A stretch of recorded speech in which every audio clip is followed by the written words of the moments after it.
I'm Dr. Gena Ross, and I'm running for U.S. Senate for the state of Missouri. I'm good trouble because people are my first priority. I will stay true to all people as I stay true to myself. I'm unbossed, unbought, and unbiased, paving the way for change. Please follow me on Facebook, Twitter, and Instagram, or go to my website, rossforussenate.com. We're better together, building a better tomorrow beginning today. Business as usual is no longer acceptable, and feel free to make a contribution. No dollar amount is too small. Thank you very much. Dare to be you, dare to be me, and dare to be different and unique. I'm gonna be the best me I can be by letting His glory shine through. I am beautiful, I am blessed, but not just what you see in the flesh. I'm free from people, free from myself. There's a liberty in Christ. Well, hello.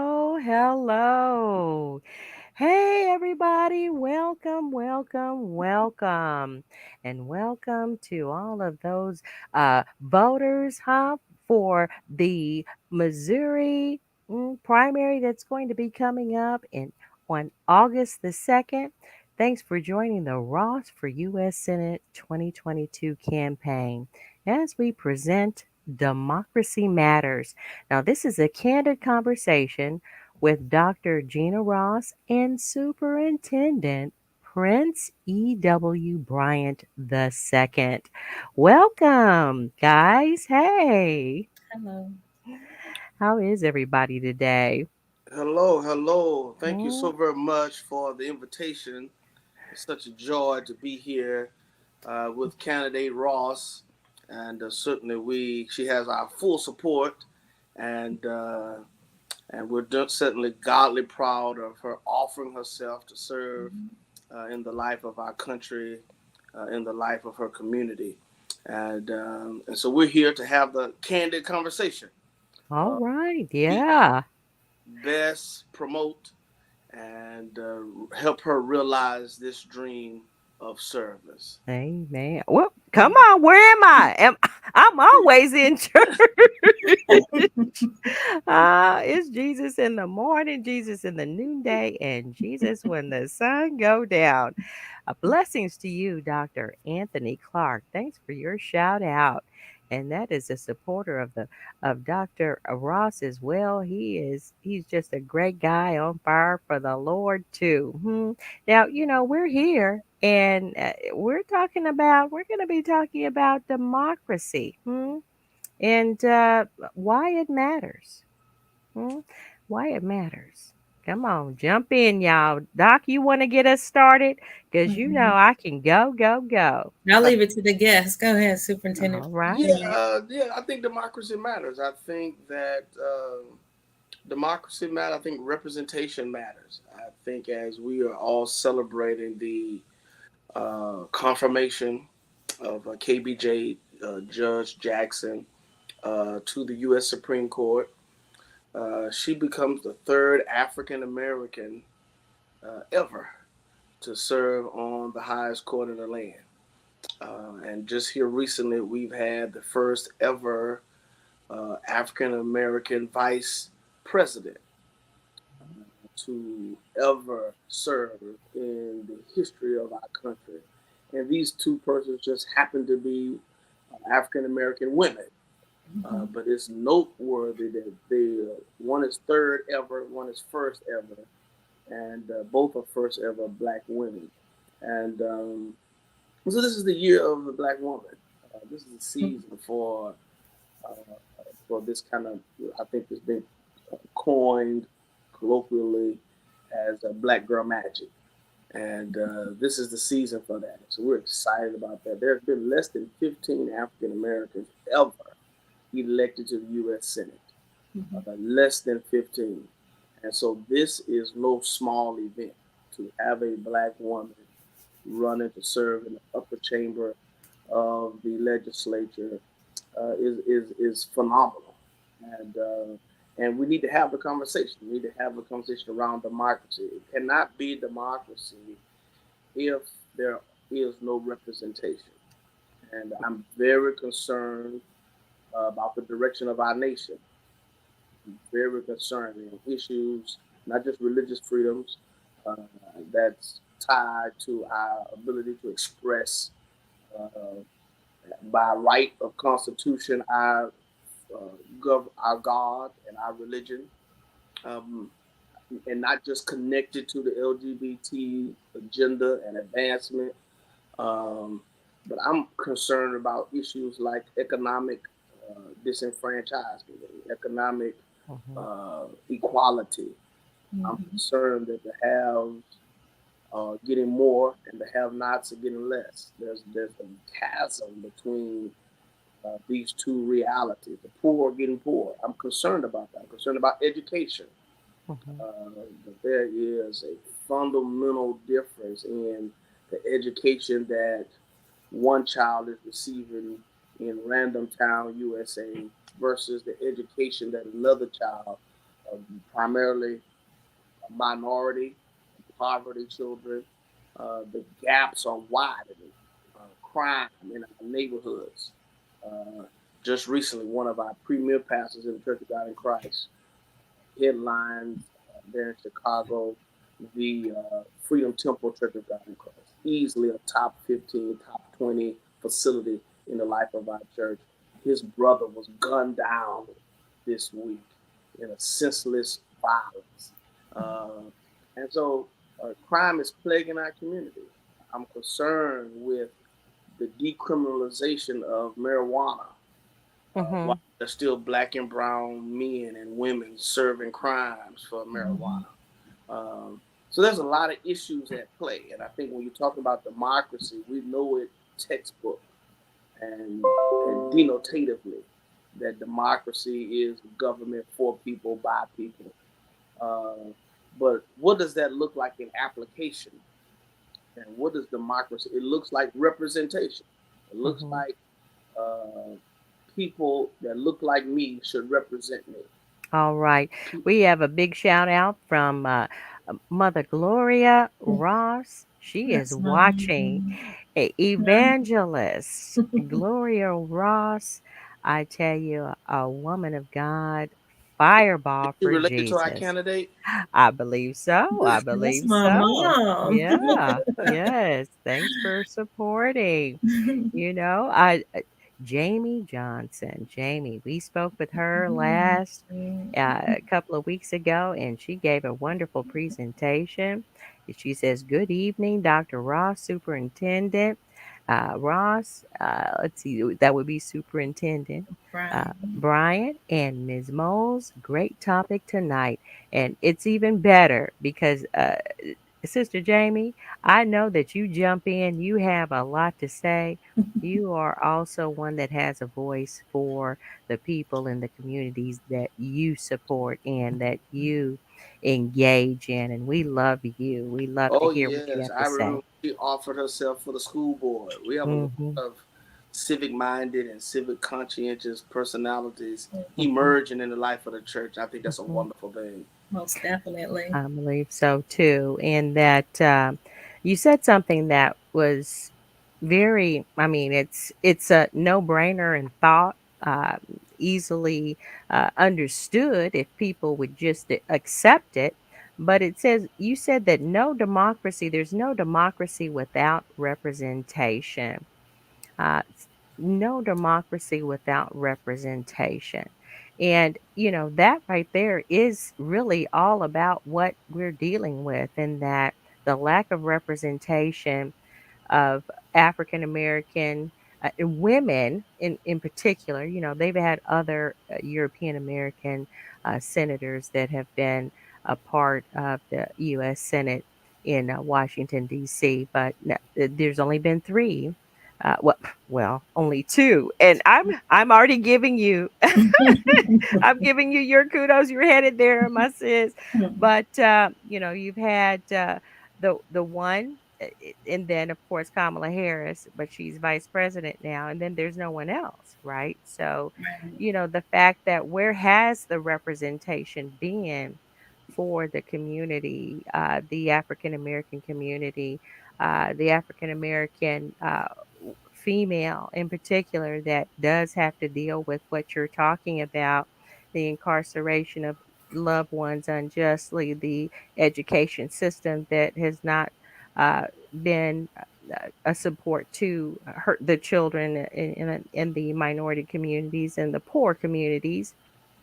I think that that's something that people need to understand too, that there is an African American issue, but there's also a rural issue, a poorer rural issue where technology and opportunities may not always be available to those in the rural community. And here in the Missouri, that's a big deal. You know, internet access in the rural communities. You're doing the best you can if you're trying to get an education and get your education and do an online and you're in a rural community, you might have to go drive in somewhere to find a Wi-Fi hotspot just to be able to log in and continue your education or get your education and college level online training. And those students who were in the rural communities too, who did not have internet access, uh, what happened to them when it came to being victims of COVID and having to stay home?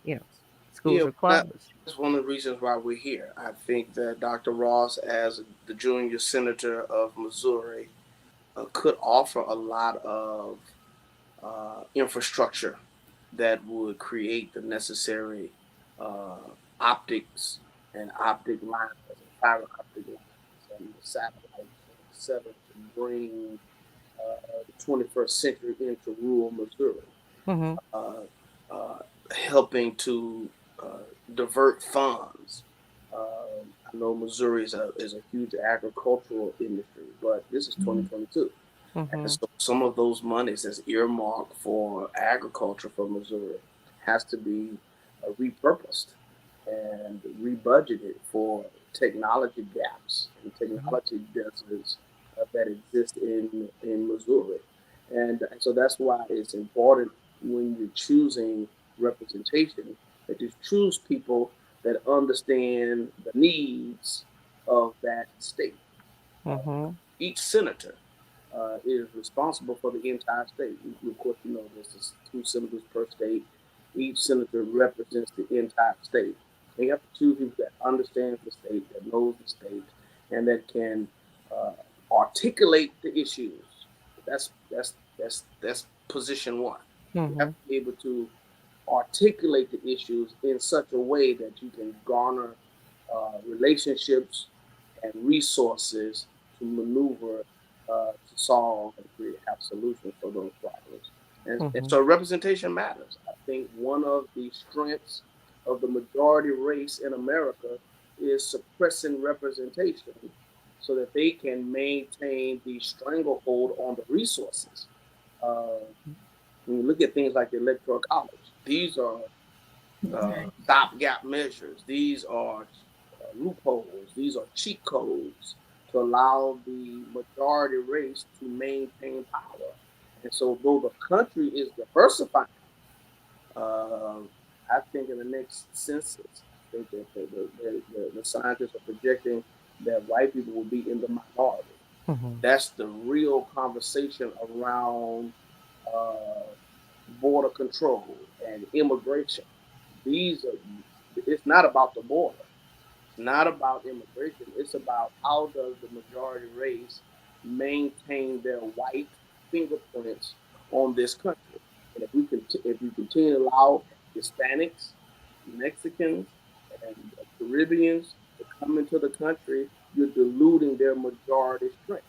So, if, for example, Biden, he's a Democrat, but politics is not red and blue.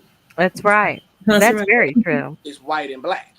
And Biden has excommunicated or deported more Haitian refugees than since he's been in office than Trump Mhm, did his entire 4 years. Hmm. Hmm. mhm, And yet he is creating space for some 700,000 refugees In from Ukraine, I almost said Yugoslavia, but it's the uh, Ukraine. Where Ukraine. Thank you Yeah. so much. Hmm. From Ukraine. The only Ukraine. difference is skin Mhm. pigmentation. It really is. It Yeah. really They is. want to keep America white, Hmm. and they keep us misrepresented, underrepresented, and then conversely, democracy is not just about representation. Democracy is about participation. Hmm. Mhm. Definitely If you participation. don't have the participation of the people, democracy doesn't work. And we can look at any numbers, we can look at any models, graphs. They're going to show you that only 10 to 15% of Americans vote. Yeah, that's true. That's true. Mhm. As that demographic darkens and skin pigmentation, the percentages go down even further. Well, they do. We have a big shout out from Sister Linnell, and she says, "Great evening, life changers." All right, great evening to you too, Sister Linnell. So Thank then, you. Superintendent Prince Bryant, some people have their own definition of democracy. Democracy means different things to different people. So, how would you define democracy where other people can understand what it should be like? Yeah, I think that I think that, and I'll say the three things: democracy is representation, Mhm. democracy is participation, and then democracy is emancipation. So, um, and so the idea of democracy is the idea of involvement. That if you're not going to be involved, then you are not participating in the democracy that's available. And Hmm. so, um, the democracy is designed for the people to run the government. Mhm. Uh, and so then, if it's only 15 or 20% of the people running the government, that's not democracy. No, it's That's not. the elite class that's controlling and governing the other 80%. And that's not the idea of democracy. Mhm, mhm. Uh, and I think the other thing that I, We do have a question here. Jamie asks, since we are underrepresented, how do we increase participation in the political process in our communities? a fantastic question, Miss Jamie Johnson. I think all of us are on the front lines. I am a uh, elected officer for the Democratic Party. I'm on the executive committee for the Harris County Democratic Party. I'm a election presiding judge. I'm a precinct chairman. Uh, Civic involvement, civic engagement begins in your community. Mhm. Um, I tell people this all the time. The further the election is on the ballot, the closer it is to your front door. I think we're all enthusiastic and excited about presidential elections, and to no disrespect, senatorial elections. But the true political impact on everyday lives happens at that city county level. Mhm. Uh, and so I think the first thing, Ms. James, what I would say is we have to have information. I think one scripture says people our people perish for the lack of knowledge. Uh, Right. we have to inform and educate and indoctrinate. I want to jump in here. Eh, I eh, think it Go. starts a little closer than just in the community. I believe it starts really at home. I do. I think that as adults and parents and grandparents, to educate yourself and then to educate and include your children. Yeah, Okay. the Bible So says train up a child train them up in the way they should go. and See, and so voter education, the value of voting, the value of civic engagement, civic participation. You have to teach that to your 5-year-old child, yeah, Right. That's right. child, your 9-year-old child. yeah. You can't train up an adult. If you For wait till teenagers, they're already 18, geeked 19, out on the weeds because it's legal and they're going to argue with you. They're already geeked out on the different things that they do, which is socially acceptable, when it comes to dating. They're already involved in that by the time they get to be teenagers or even in high school or whatever. So, yes, catch them young so that they can be excited about the democratic process in our great republic of the Well, United States of and America. let me just say, introduce this idea of the first voice. The first voice, the Mm, first voice, and we can do the psychological research. The first time the human brain hears something, it accepts it as truth. The second time it hears it, if it's in contradiction, it will defend it. So the first voice, the human brain accepts it as truth. The second voice has to prove it's true. And so, and the reason why I say this is because oftentimes we outsource political narratives and community narratives to teachers, and the mm-hmm. teachers Yeah. are indoctrinating our children. And then Right. by the time you speak, you they've already embraced the first voice, which was that teacher, and now you have to defend what you're trying to say to your child As the parent, even as as the parent. Yeah. and you'll see parents arguing with their children because the first voice was from the teacher. Teacher said, Mm-hmm. My teacher said, Mm-hmm. but that's Mm-hmm. a logical. It's called imprinting. And so parents, we have to be that first voice on all matters. Mm-hmm. So yeah, whether most definitely. birds and the bees talk, whether it's who Jesus is and religion and spirituality, what we believe, whether it's social constructs. Um, I remember my baby brother. He was my baby brother at the time. But he was in elementary. My middle brother, and the teacher told him we were voting for George Bush. He's from Texas, and we're voting for George Bush. And he came home and said, "We're voting for George Bush." My name is wrong, son. We're not voting for no George Bush. And teacher, we're voting for George Bush, and he has been. I'm not gonna call him a Republican, but he has been pro-Republican the rest of his life Mm-hmm. Mm-hmm. because of the influence of that teacher's voice. All right. Just to Jamie your point, and Linnell, they say they are right there with you. They say they love that democracy is representation, emancipation, and participation.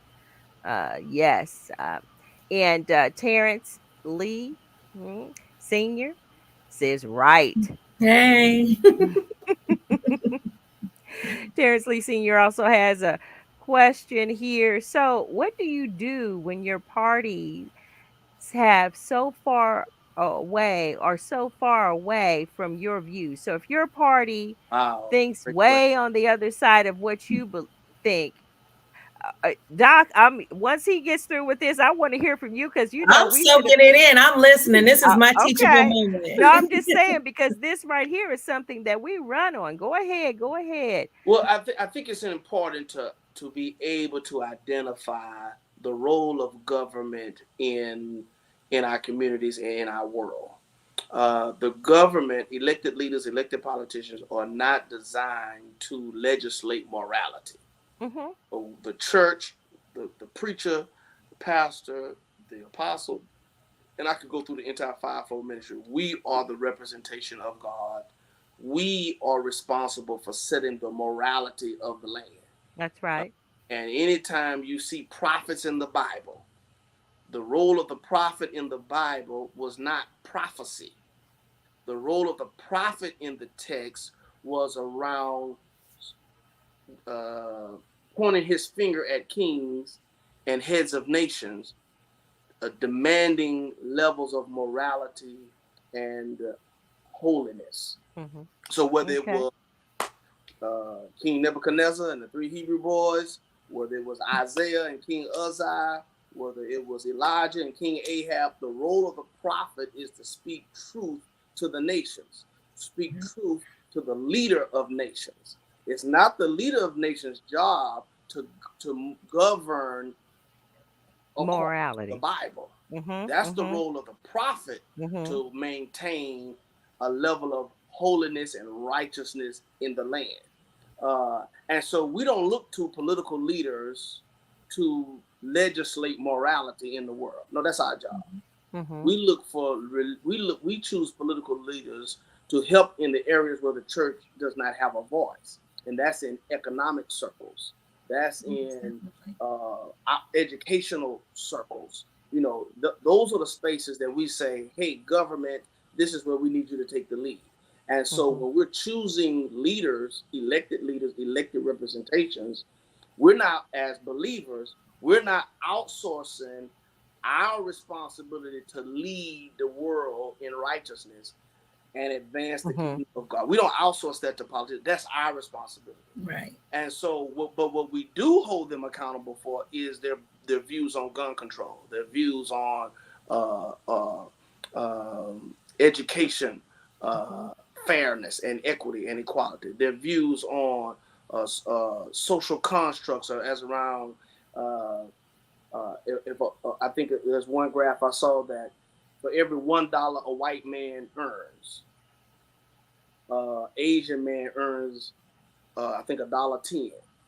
A black man earns like 87 cents.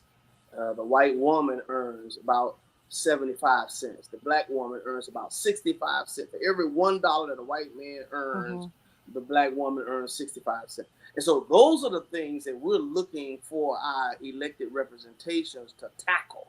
And so, no, the world will never have our views on morality and righteousness. We don't expect that. Mm-hmm. We expect them to operate in the legislative process around Mm-hmm. equity and Mm-hmm. equality. Well, even still now, I'm going to go here. I had a yeah, yeah, back in the day when I was getting my career going and I was super excited and business minded and I was passing out cards and everything, business cards.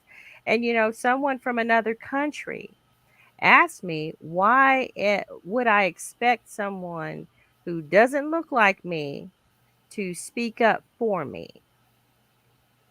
Mm, Yeah, I think we're talking about that yeah. represent. Mm-hmm. So the representation part is super important, to what's going on, and we have not had that. So if you're looking at the demographic and then the economics of the African American woman and how she's not making as much as even the European American woman, that's because I would say, and I would guess strongly that it's because of the lack of representation that when you have European American males predominantly trying to make a decision for me, who doesn't even look like his wife, I got way too many anyway, I mean, the fact that I don't even look like his wife or his sister or his mother, then I would expect for him to vote and give me opportunity that's going to be equal to his wife or his mother, or even himself. Well, That maybe to me, we live in a society that to me, the issue, yes, is representation.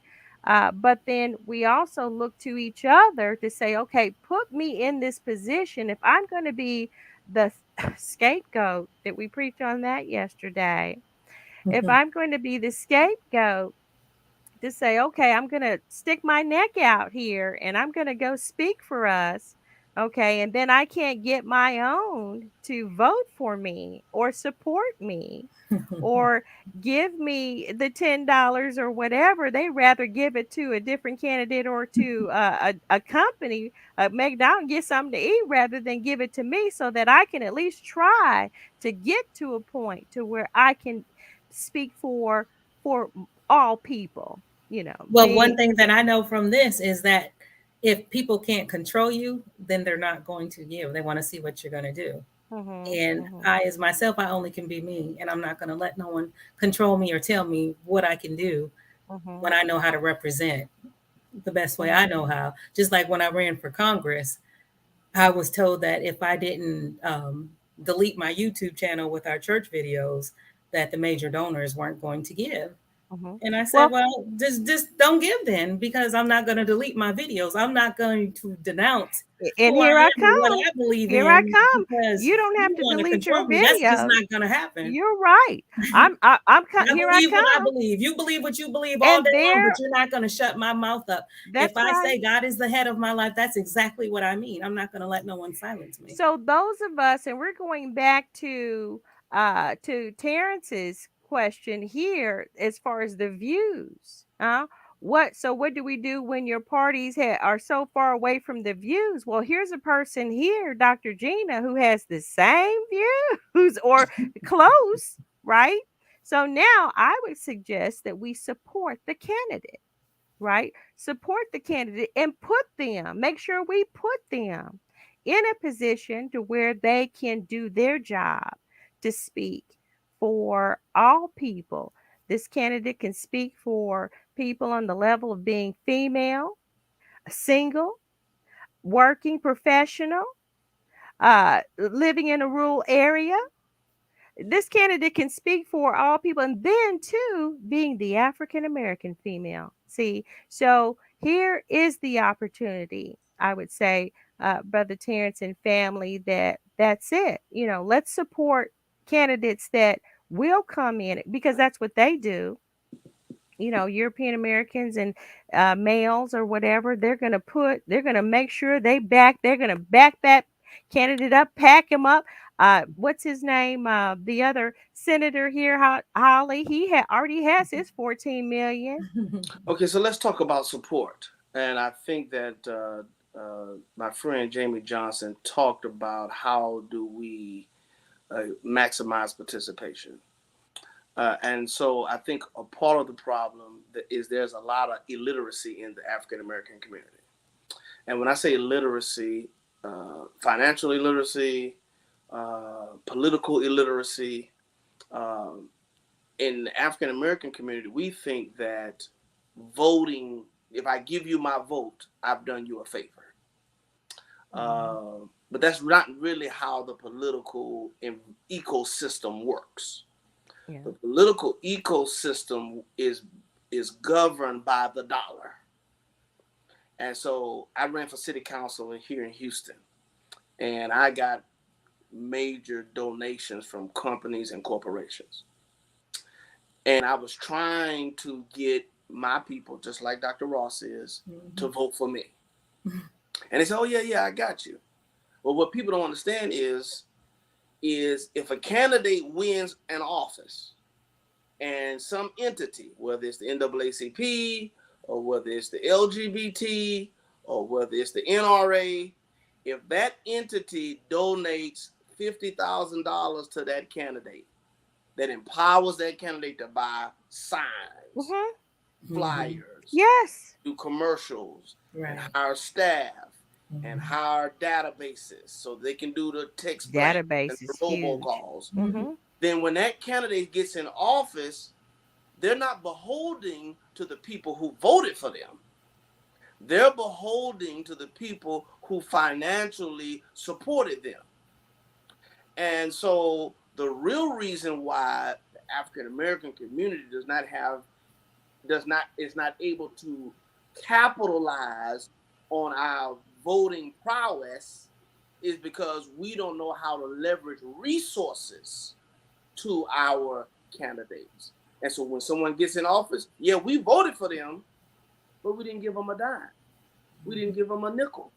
And so now that they're in office, Barack Obama, everybody loved Barack Obama until he got in office. But it wasn't.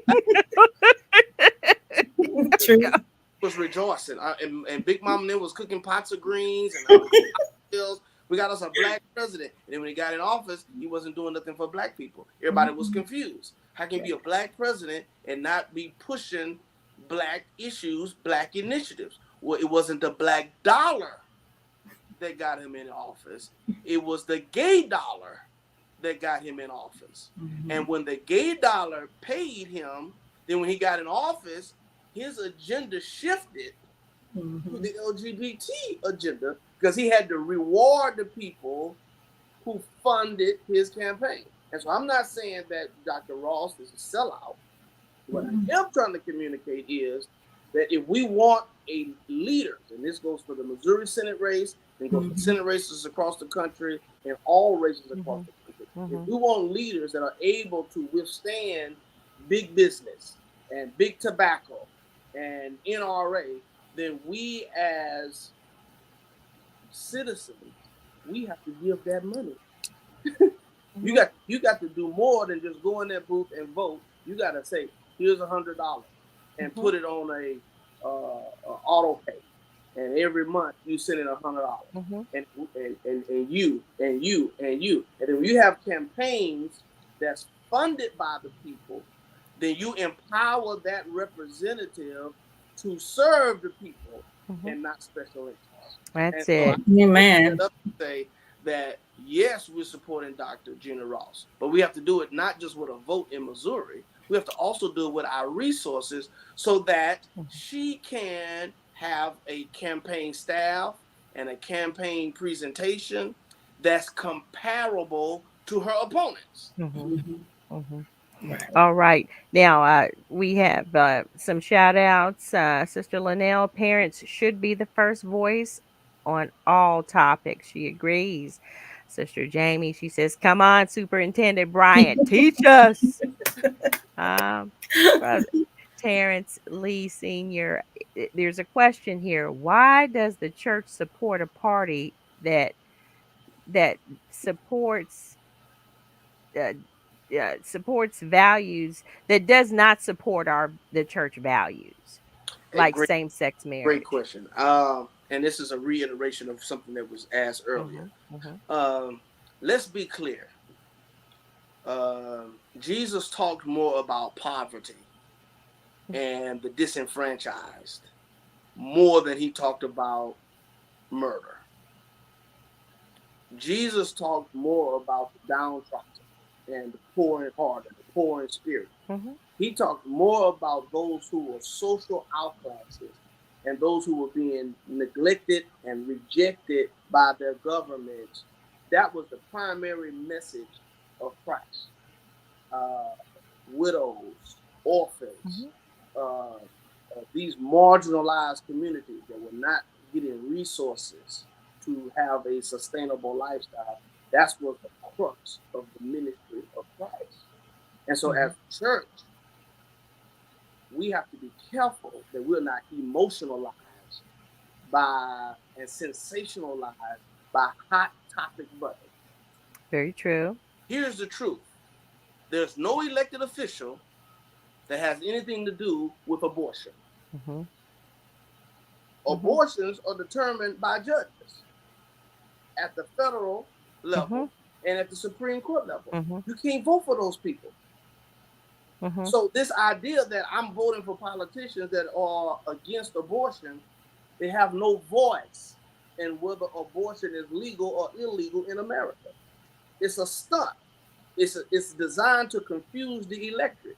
And so you're passionate about abortion. And so you're voting for people based on their abortion stance, but the people you just put in office, they have nothing to do with whether abortion is going to be legal or illegal. That's why the judges that are elected or that are confirmed are important, whether they are for or against. And then really it's back to, can we really legislate morality? Okay. Well, I just want to make this clear mhm. that there's no elected official that determines gay rights. Okay. That's determined by the courts. In the interpretation of the laws that are set. And so the only thing that I'm trying to communicate to someone who is passionate about not voting for a Democratic person because they could be for the LGBT, or a Democratic person that's for pro-choice, that senator, Dr. Ross, that city council member, that governor has no role in determining gay right laws or abortion laws. I just think that's something that's not communicated well to the electorate.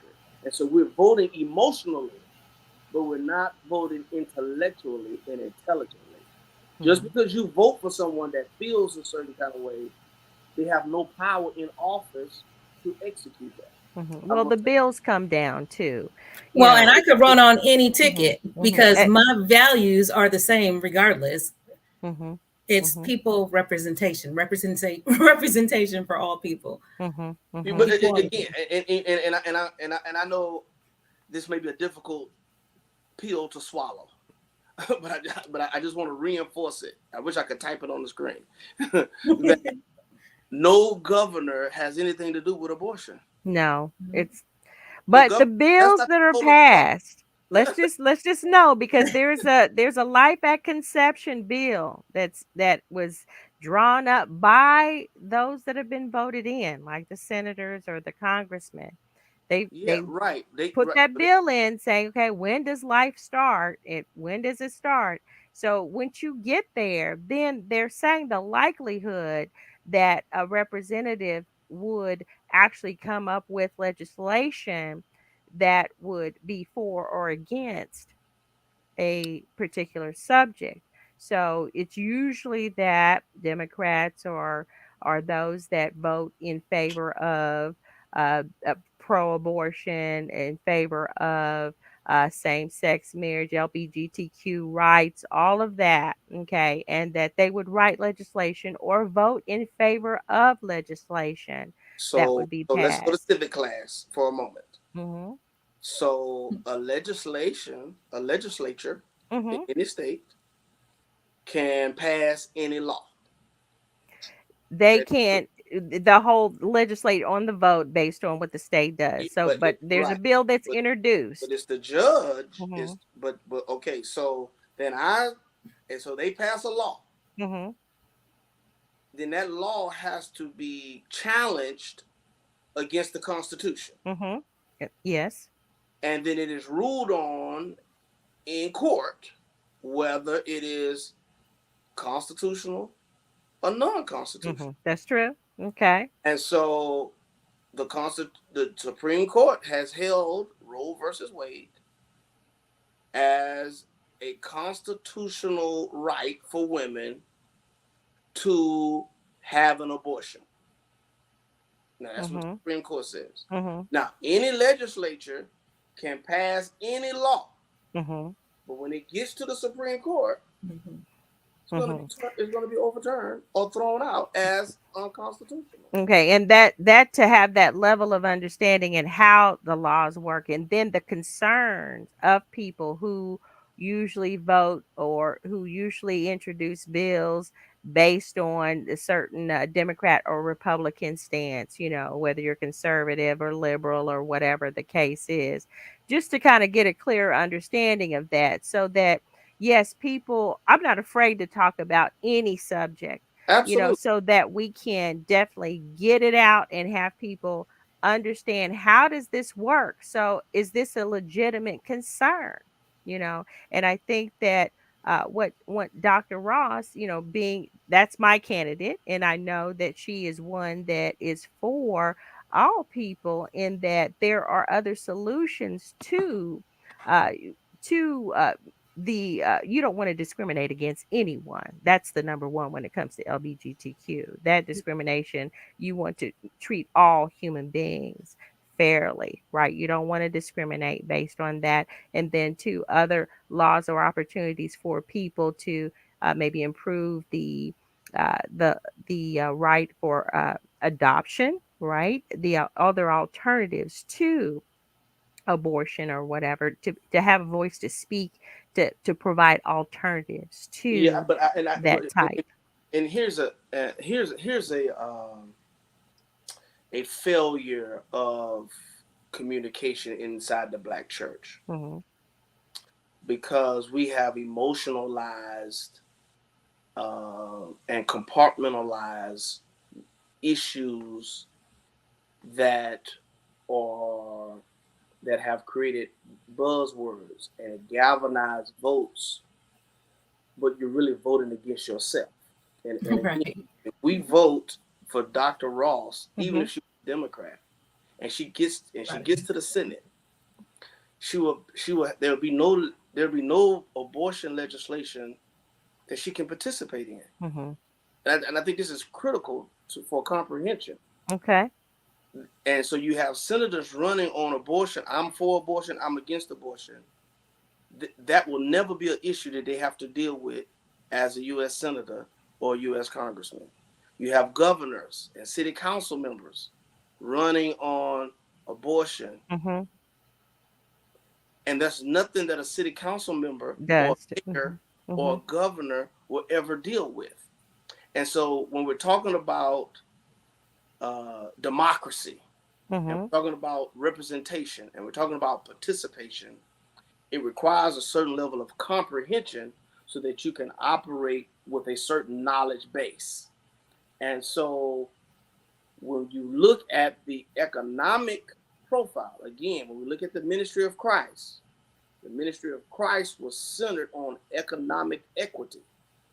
Uh, do the research, read the scriptures. He talks more about the economic impoverished than in any other subject in his ministry career. Yeah, we're to actually preach the gospel to the poor. I mean, Thank that's you. You're helping me. there it You're is. helping me. Oh, I got you. I When I got you, Doc. had You the difference know. between the Republican Party and the Hmm. Democratic Party, 80% of those votes for the Republican Party are going to be to widen the economic gap between our community and theirs. It's going to be to create less opportunities for success, educational, economic, entrepreneurial from our demographic from theirs. And so you can continue to vote against abortion, but you're not understanding the larger role of government in the life of our communities. And so, as a preacher, as a former candidate, as an executive committee member of a major national party, I vote for the party that's going to have the most positive impact on the members that I pastor and in the communities where I live. And that is the Democratic Party. Okay, that's the Democratic Party. Okay, we're gonna go ahead and take a few more comments here. We have Bishop Robert Williams. He says Dr. Gena Ross is a good woman. I I see believe motion. Thank you. you second the motion. All right now. Thank you, Bishop Robert Williams. God bless you. And then Sister Jamie, again, she says, I still love my president, Barack Obama. Me too, Dr. Johnson. Me too. That's just an I how money So, we Superintendent Bryant, here's a question that some other pastors might have. How would you say we could move forward to protect the right of the freedom of religion? You know, because we might come to a time where we can't use our Bibles like Bishop Stevens was preaching about yesterday and things of that nature. They try to shut us down, they try to silence us, they'll take things away from us if we say God, you know, our 501c3 and everything like that. What do you think about that? Someone might need some enlightenment. Yeah, that's a very excellent question. I think that, I advocate for democracy, not a political party. I think very few people are actually Republican or Democrat. Most of us are somewhere in the middle. We like mhm. what the Republicans are doing, like some of the Democrats, and I think That's most right. in that Hmm. space, So I just want to be clear about that.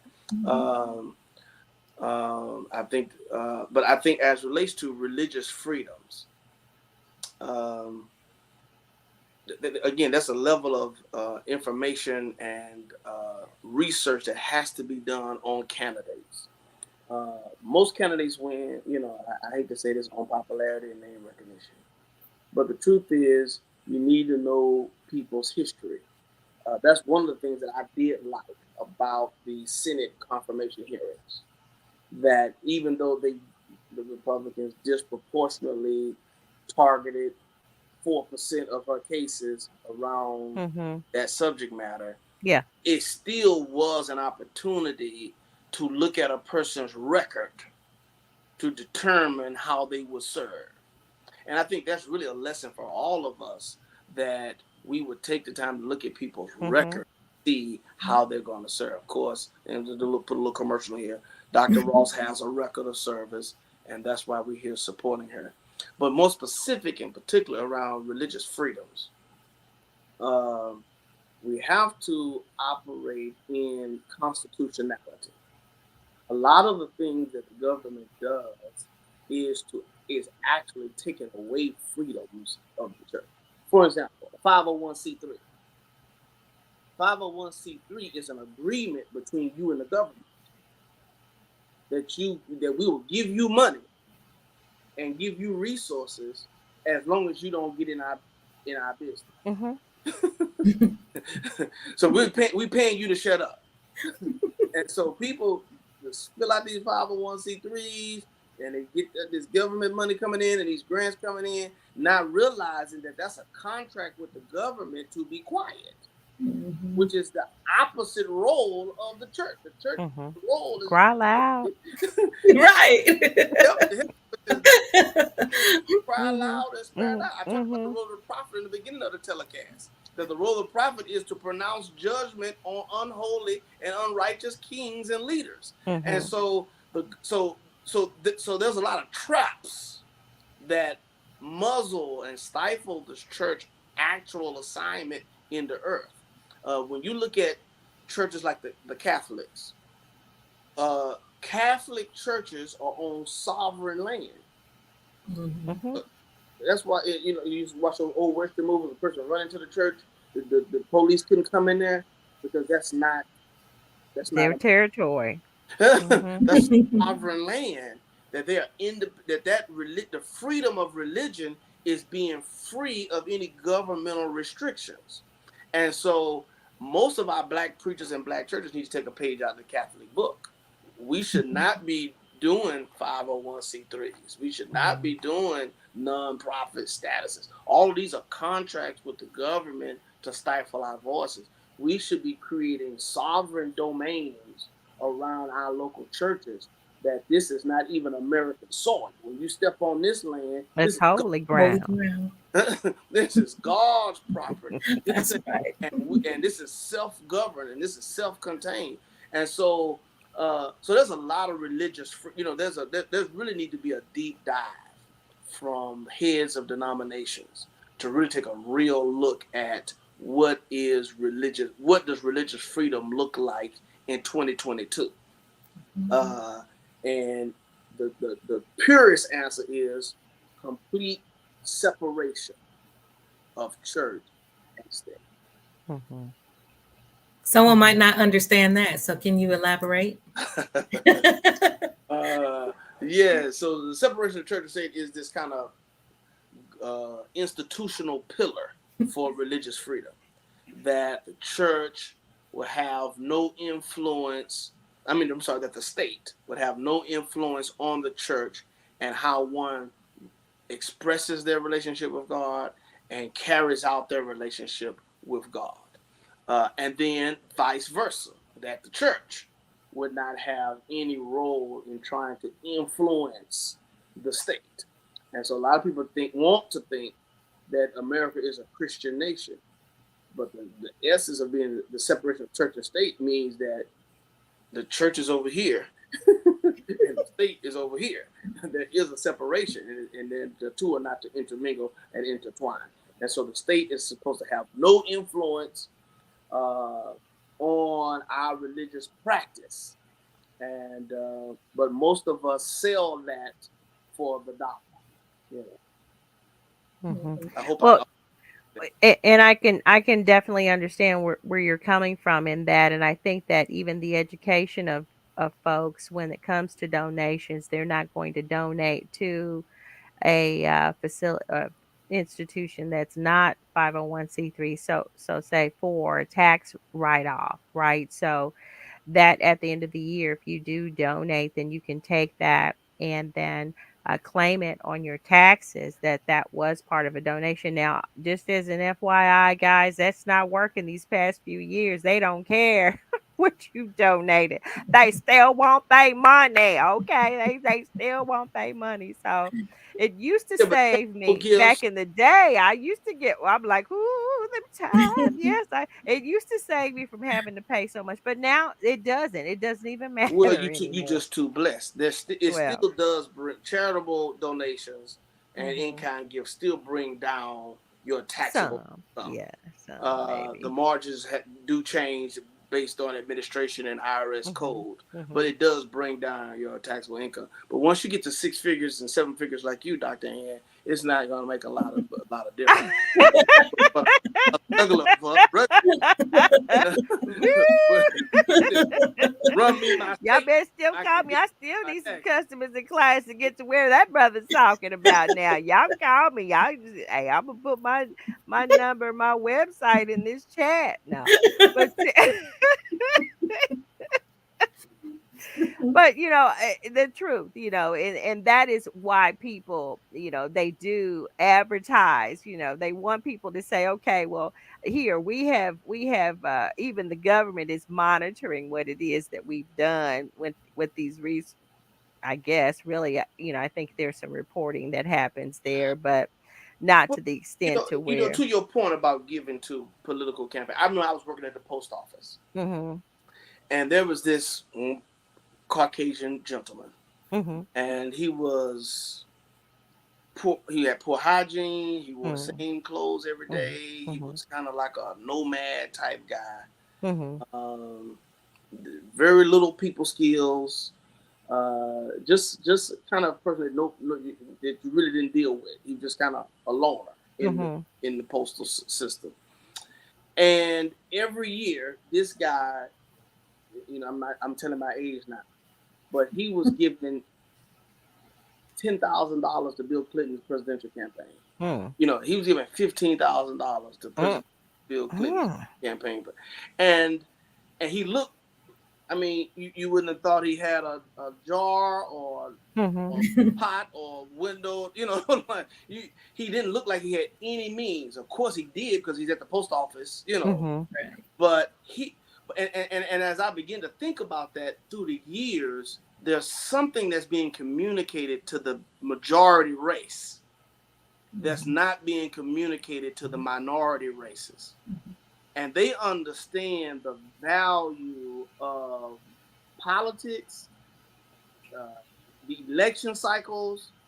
They understand donating to those election cycles, and we don't have that consciousness. Now we're buying Gucci and Louis Vuittons and red bottoms. This guy wasn't wearing nothing. He was Mhm. wearing the same clothes every day, Mhm. but he was giving five figures every year to political campaigns. And Mhm. so that's not about. So remember, black people say they can't afford to give to a campaign. It's not about affordability. It's about Mhm. priority. We don't prioritize getting people that look like us and believe like us. We don't prioritize that with our resources. Mhm. And it hasn't been taught to us. Again, talking Mhm. about financial literacy. Most of, we see the majority race is putting their children as authorized users on credit cards. By the time they 17, they got an 800 credit score and ain't never paid, Mhm. ain't did nothing. We putting our light bills in our children's name and won't even pay that on time. It's about financial literacy, Mhm. and so Yeah. literacy, Financial literacy, I will agree, but I'm gonna have to speak for that single sis. I mean, she might have to hustle here because she's the first one, last one hired, first one fired. She has to prove and make sure that why should we hire you? She first one to go, then they're not gonna pay her what that European American or even the male or female makes. So yeah, I mean, I believe she's concerned, but sometimes it's just about the hustle, getting out here and doing what you have to do. Now, I'm not making excuses. I believe that the mindset needs to come up. I do. I believe that well, the I'm mindset needs I'm to gonna come give you. up. If you do this, you'll never be broke another day in your life. Mhm. It's called an 80-10-10 rule. Mhm. I know y'all familiar with that, but just for Yeah. the Go audience, ahead. Go ahead and tell us about it.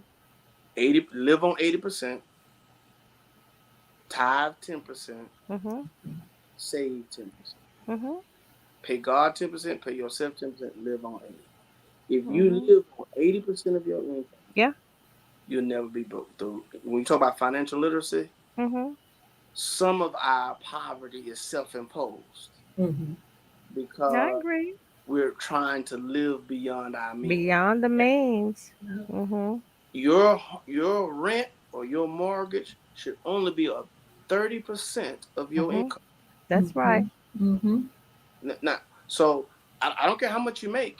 You got 30% of that is supposed to go to housing. Mm-hmm. So you can only so now if you move that to 50%, you're already over budget. Mm-hmm. The definition of bankruptcy is when more goes out than what comes in. Comes in. Right. Okay. Yeah. And All so right. it doesn't matter. You still eating out every day. That's fine, but you're already bankrupt. You're Mm-hmm. already. It may not have zeros in the account, but you're already bankrupt. And Mm-hmm. so again, we're talking about just levels of financial risk. So when you begin to live beyond your means, you begin to stretch beyond your means. If your housing is 50% of your income or 65% of your income, you in the house. Mhm. Or you're in the apartment. You You just in the got apartment. you just got $12 an hour job and you have the three kids because Pookie done did what he had to do and then did what he did and he's gone, or It divorce shouldn't cost you. situation. It shouldn't. It Divorce shouldn't be the three kids situation. that taught you that, but that's another conversation. Go ahead. Well, that is another conversation, but this is the reality of life. She didn't go get the abortion. She kept hers, Amen. right?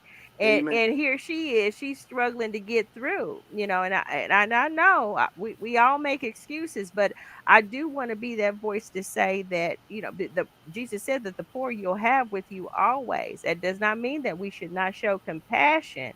And yes, we do educate, but then we also want to be that voice to understand why are we here, redlining situations, the idea of not being valued even in the media as far as the look and who is valuable in this world, in this country, you know what I'm saying? So it's a lot to it, my brother. I got that And 80 right, 20 that's why we're 20, talking about education. 80 10 10.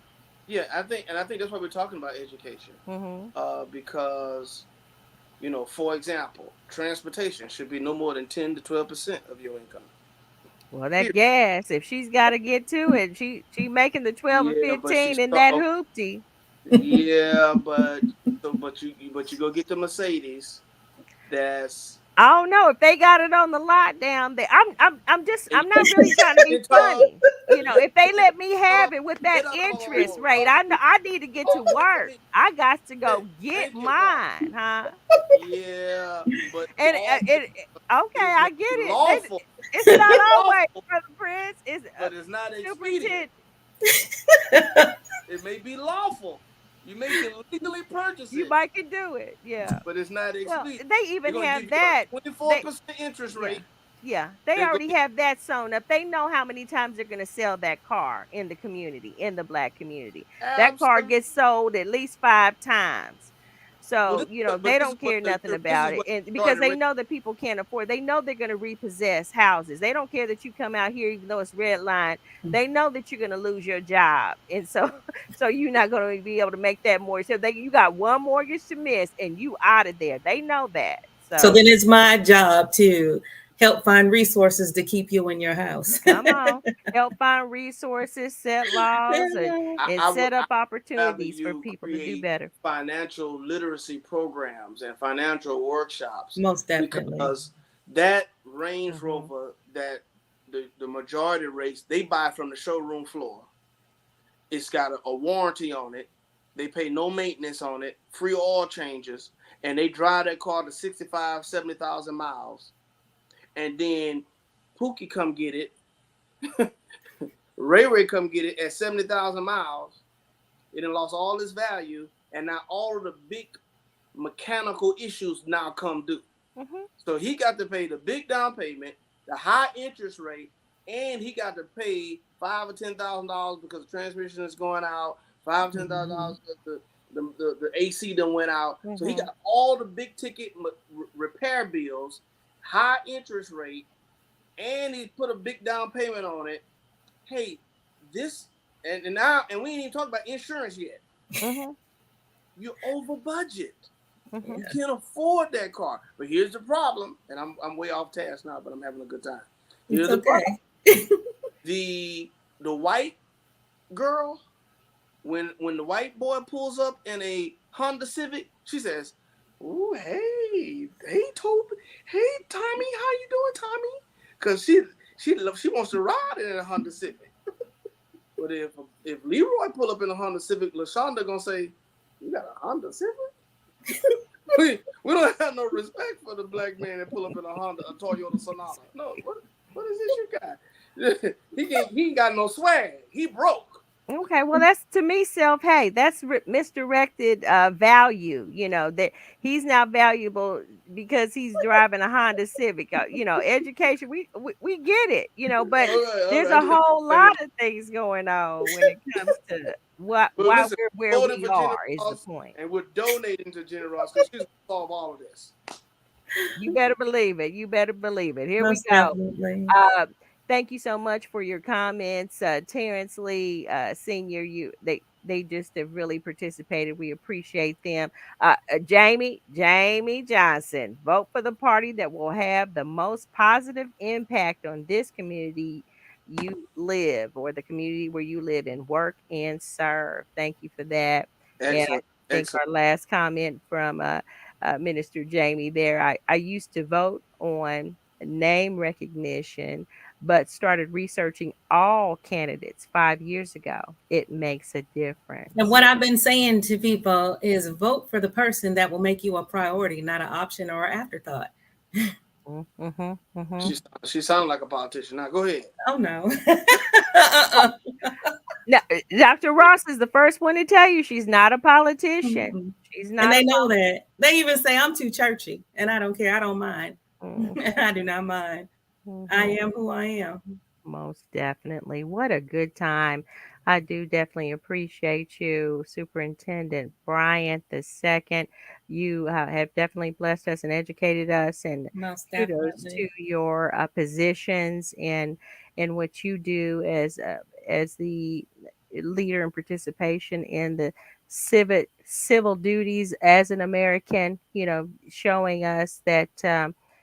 By example and everything. So that's just definitely a plus. And kudos to your new ministry too. We're looking forward to Thank you. growing as well. We're looking forward to The the river River Church of God in Christ. growing, so that you can continue to minister to the spirit man, to the spirit family, the family that the Lord watches over and everything. All right, here we go. We're just grateful and thank you for joining. But hold on, we're just going to run a couple of ads here. Don't forget to go to Ross for ussenate.com. Ross for ussenate.com.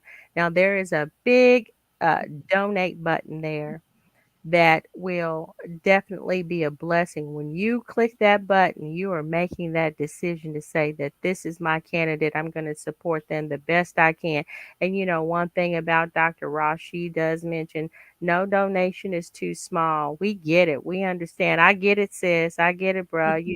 Go ahead and pay that child support. Do what you need to do. And then take your McDonald's money and go ahead and that one time and be a blessing to the candidate that is going to be a voice for you, for the community. So don't forget to do that. There's other great resources on the website as well. There's voter registration links that will take you there. I can't say it enough. Register to vote now. Do it now. And make sure that you get that in so that you can vote during that primary. And we are an open state, so we don't have to worry about whether we're Republican or Democrat voting in that primary. If in the past you voted Republican, but you know that this is the candidate for you, Dr. Gena Ross, who is on the Democratic ticket, go ahead and walk up to that table and tell them you need a Democratic ballot there to vote during the primary, August 2nd. Take the day off if you have to. Take the Number two day on the off. ballot. I She is was three, but now I'm number two. Let she's me say this too, Dr. Ann, while you do running your commercial. Dr. Ross is qualified. She's more qualified and more competent than Amy Coney, who was just put on the Supreme Court at the end of Trump's tenure. She's competent. She's capable. Sometimes we have too high of a standard for each other, and we have no expectations for the others. And so I just want to lift that up. She's qualified. She could do the job, and she will make us all proud. All right. All right. Thank you, Thank you. Superintendent. Thank Don't y'all you. laugh at my website. I make it myself by choice. Hey, That's you just know, my own personal way to stay connected. it's a wonderful website. It does have lots of information, I and it try to is a add way. resources. I try to look out for people. It's great. That's It's a just in great me. website. Thank you so much. And, we're just going to go ahead and run a couple of outros here, and just hold on. And we'll be check us out next week or whenever we go live here. But definitely get ready. Get ready to do that vote. Okay, here we go. Don't say a whole lot because I'm observing and I'm watching and I listen. So I will listen to you and hear your concerns because you matter to me. All right? This is a rally, so let's make some noise. We're better together, building a better tomorrow beginning today. Thank you so much for this opportunity. And to my candidates, my male candidates, I feel so special being the only woman. But congratulations to all my male brothers running. We're better together, and let's fight. Let's win. Thank you. That's that COVID voice, that COVID long holler effect. I used to be a cheerleader.